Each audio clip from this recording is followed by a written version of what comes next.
আসসালামু আলাইকুম ওরহমতুল্লাহি ওবরাকাতুহু। আলহামদুলিল্লাহ ওয়াসসালাতু ওয়াসসালামু আলা রাসূলিল্লাহি ওয়া বা'দ। সুপ্রিয় দর্শক, স্বাগত জানাচ্ছি মাহে রমাদানের এই বরকতময় সময়ে এখন টেলিভিশনের মাসব্যাপী অনন্য আয়োজন রূপায়ণ স্কাই ভিলা নিবেদিত সাওয়াল জবাব অনুষ্ঠানে, পাওয়ার্ড বাই 7 রিং সিমেন্ট। আমাদের সহ পৃষ্ঠপোষকতায় রয়েছে ZSRM। দর্শক, ইফতারের এই বরকতময় সময়টিতে আমরা প্রতিদিন একজন বরেণ্য ইসলামিক স্কলারের মাধ্যমে রমাদান এবং আমাদের প্রত্যেক জীবনের নানা বিষয়, ইসলামের সমাধানটা কি জানার চেষ্টা করি প্রশ্নালোকে। আপনাদের পাঠানো এবং আমাদের বহুল জিজ্ঞাসিত যে প্রশ্নগুলো রমাদানের এই পবিত্র সময়গুলোতে আমরা জানার চেষ্টা করব।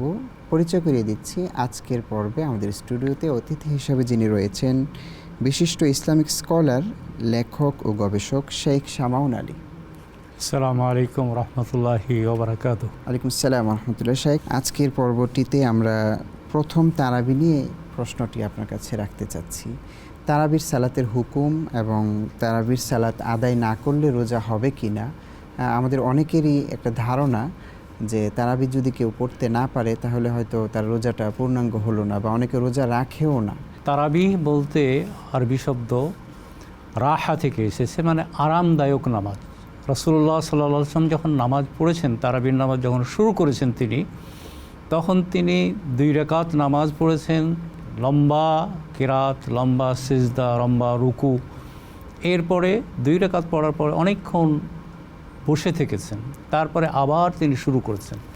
এইভাবে তারাবি শুরু হয়েছে। তখন এটা এসেছে কি আরামদায়ক নামাজ, বিশ্রামের নামাজ। এরপরে এইটা আসলে পড়ার কি হুকুমটা কি? জি, এখানে জমহুরুল উলামাদের মত হলো যে এটা সুন্নাহ, এবং কিছু কিছু আলেম বলছেন এটা সুন্নাতে মুআক্কাদা। যেহেতু রাসূলুল্লাহ সাল্লাল্লাহু আলাইহি ওয়াসাল্লাম পড়েছেন, সাহাবায়ে কেরাম পড়েছেন, তাবেঈরা পড়েছেন, এবং এখন পর্যন্ত মুসলিম উম্মাহ এই সালাতটাকে আদায় করে যাচ্ছেন। এজন্য এটা অবশ্যই তাকিদের পর্যায়ে, মুআক্কাদার পর্যায়ে পড়ে। রাসূলুল্লাহ সাল্লাল্লাহু আলাইহি ওয়াসাল্লাম ইরশাদ করেছেন, মান সামা রমাদানা ঈমানান ওয়া ইহতিসাবান গুফিরা লাহু মা তাকাদ্দামা মিন যামবিহি ওয়া মান কামা রমাদানা ঈমানান ওয়া ইহতিসাবান গুফিরা লাহু মা তাকাদ্দামা মিন যামবিহি। এখানে 2টি বাক্য। একটি হচ্ছে যেই ব্যক্তি রোজা রাখলো বা যারা রোজা রাখলো ঈমানের সাথে এবং সওয়াবের আশায়, তাদের পূর্বের সমস্ত গুনাহকে মাফ করে দেওয়া হবে। সুবহানাল্লাহ। দ্বিতীয় পর্যায়টা দেখে রাসূলুল্লাহ সাল্লাল্লাহু আলাইহি ওয়াসাল্লাম বলতেছেন, যারা রাত্রি জেগে জেগে ইবাদত করলো, কিয়াম করলো, তাদের পূর্বের সমস্ত গুনাহকে মাফ করে দেওয়া হবে। এই হাদিস ধারাতেই বিষয়টাকে 2টি করা হয়েছে, একটা রোজা সম্পূর্ণ ভিন্ন ইবাদত এবং তারাবিটা সম্পূর্ণ ভিন্ন ইবাদত। সুতরাং কেউ যদি তারাবি আদায় না করতে পারে তার রোজার কোনো ঘাটতি বা কমতি হবে না। এবং এই জন্য অনেকে ভুল করে বলেন যে না, আমি তো রোজাই রাখতে পারি না, তো তারাবির কি পড়ব, বা এরকম উল্টো কথাটাও বলে যে তারাবি পড়তে পারলাম না, রোজা রাখলাম না। সম্পূর্ণ ভিন্ন ইবাদত, এবং আপনি যেটা আদায় করবেন রমজান মাসে, যেটাই আপনি আদায় করবেন সের জন্য অনেক সওয়াব। তারাবি যদি কেউ আদায় নাই করে তার কি গুনাহ হবে, বা এটা না, গুনাহ হবে না। এই ব্যাপারে সব আলিমরা একমত যে কেউ যদি তারাবি না পড়ে তাহলে তার গুনাহ হবে না। কিন্তু রমজান মাসটা তো হচ্ছে নেকি কামায়ের মাস, যে হাদিসটা আপনি আমরা বললেন। সুতরাং এখানে আমাদের সবারই চেষ্টা করতে হবে, আমি সারাদিন রোজা রাখলাম, না খেয়ে থাকলাম, না পান করে থাকলাম, আমার কামনা বাসনাকে পরিত্যাগ করলাম, আর আমি কয়েক রাকাত তারাবি পড়তে পারবো না, এটা তো কেমন যেন হয়। এবং তারাবি যারা রোজা রাখেন তারা যদি তারাবি না আদায় করেন মনে কিন্তু স্বস্তি পান না। জি, এজন্য মনের একটা আবেগ তাড়িত হয়ে যায়। বছরে একটি মাস ইবাদতের জন্যই আসলে প্রতিযোগিতা করা উচিত। শেখ, বিরতির সময় হলো, আমরা ফিরে আসবো কিছুক্ষণের মধ্যেই। দর্শক, আমরা ছোট্ট একটু বিরতি নিয়ে নিচ্ছি, আমাদের সাথেই থাকুন, কিছুক্ষণের মধ্যে ফিরে আসবো ইনশাআল্লাহ।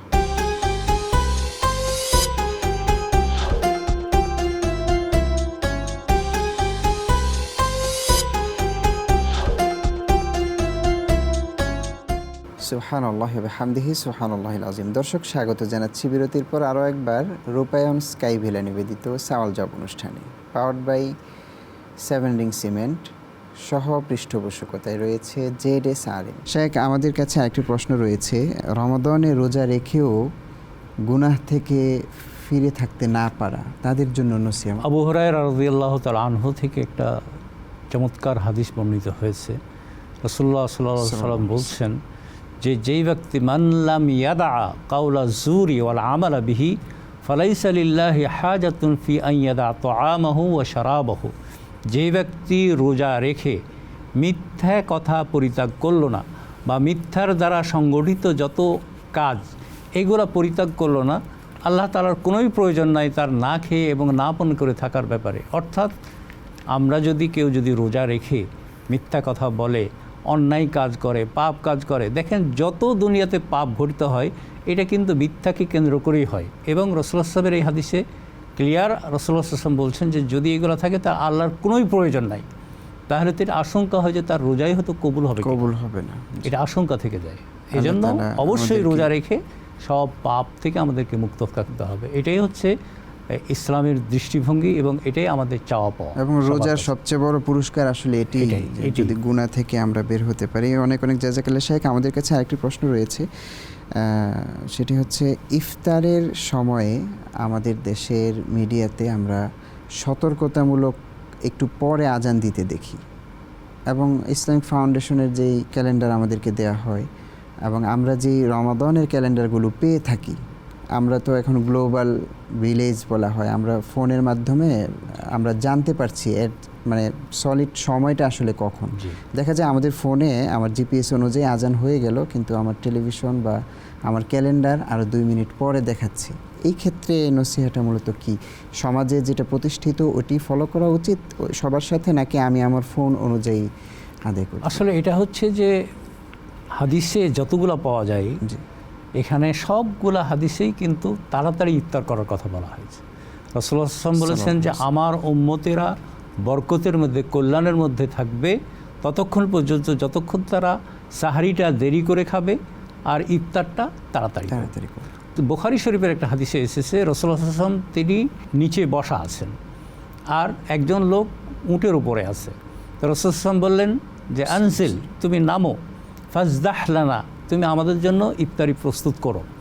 তখন সে বললেন ইয়া রাসূলুল্লাহ, ওই তো সূর্য দেখা যাচ্ছে।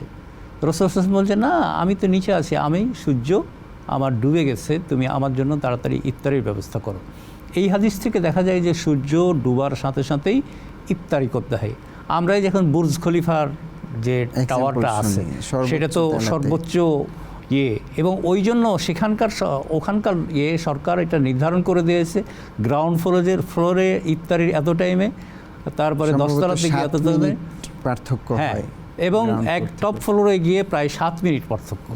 তো এখন আমরা যদি ওটার দিকে দেখে দিই তাহলে তো অনেক পরে নিচে তারা ইফতার করবে। এই জন্য আমরা যদি জানতে পারি তাহলে এটা ইমানের তাগাজা হলো সাথে সাথে ইফতার করে দেওয়া। কেন আমরা 3 মিনিট 5 মিনিট পরে করবো? কোনো জায়গায় তো 5 মিনিট পরে করে, এটা তো অসম্ভব। 1 মিনিট হলে পরে সেটা হয়তো আমরা একটু ধর্তব্যের মধ্যে নিতে পারি, ঠিক আছে আমরা 1 মিনিট পরেই করলাম, কিন্তু এটা 5 মিনিট বা 3 মিনিট এটা হতে পারে না, এবং এটা করা উচিত না। আমাদেরকে এই শৃঙ্খল থেকে বের হয়ে আসতে হবে। কারণ আপনি যে কথাটা বললেন, চমৎকার কথা, যে গ্লোবাল ভিলেজ এখন আমরা হয়েছি, এখনও যদি আমরা এইভাবে চলি তাহলে তো সেটা আসলে কোনো ক্রমে গ্রহণযোগ্য না। আল্লাহ তাআলা আমাদেরকে তৌফিক দান করুন। অনেক অনেক শুকরিয়া শেখ। আমরা একটি শেষ ছোট প্রশ্ন, সেটি হচ্ছে তাহাজ্জুদ যদি কেউ পড়তে চায়, অবশ্যই শেষ রাতের সময় আমরা জানি, তারাবির পরে বা ঘুমের আগে কেউ যদি তাহাজ্জুদের নিয়তে নফল পড়ে নেয় সেটা হবে কিনা?